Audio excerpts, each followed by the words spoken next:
দুর্গাপুজো তো এসেই গেল। তো আজকে আমরা বিকেলে বেরিয়েছিলাম বাবার সাথে। তো বাবার কিছু ড্রেস তৈরি করতে দেওয়ার জন্য। আর তো বেশি দিন নেই, এখন তো জুন শেষই হয়ে গেল, জুলাই আর আগস্ট 2 মাস আছে অনলি। আর সেপ্টেম্বরের শেষের দিকেই পুজো। তো পুজোটা অক্টোবরে হলে বেশি ভালো হয়, যত ওয়েট করা যায় ততটাই ভালো। মানে পুজো আসছে এই ফিলিংটাই ভালো, পুজো এসে গেলে আর ভালো লাগে না, চট চট করে শেষ হয়ে যায়।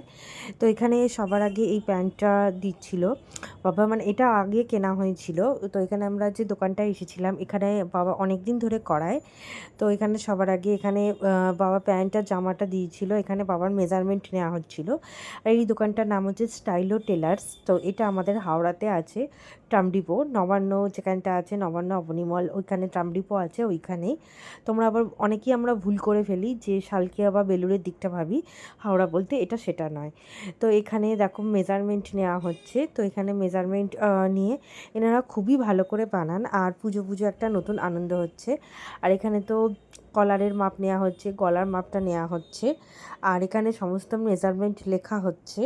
তো বেশ ভালো লাগছে এগুলো আমার, মানে আমরা দেখো মল থেকে কিনে এই আনন্দটা কিন্তু পাই না, যে এরকম মাপ দেওয়া, এরকম লেখা, জামাটা তৈরি হয়ে আসবে, কতটা কি ফিট হবে, মানে এগুলো একটা আলাদা রকমের। আর যখন তুমি নিজের মেজারমেন্টে বানাতে পারছো, তখন তোমার কমফর্টটা একটা আলাদা লেভেলে আসছে।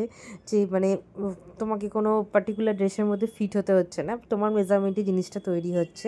আর এখানে বাকি ড্রেসগুলোকে দেখো আয়রন করা চলছিল।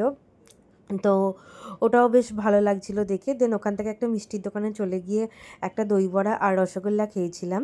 দেন একটা জায়গায় খোঁজ নিতে গেছিলাম অ্যাকচুয়ালি জিমেতে। তো সেটা অতটা ভালো লাগেনি, তো অতটা ওগুলো ক্লিপিংসও নেওয়া হয়নি।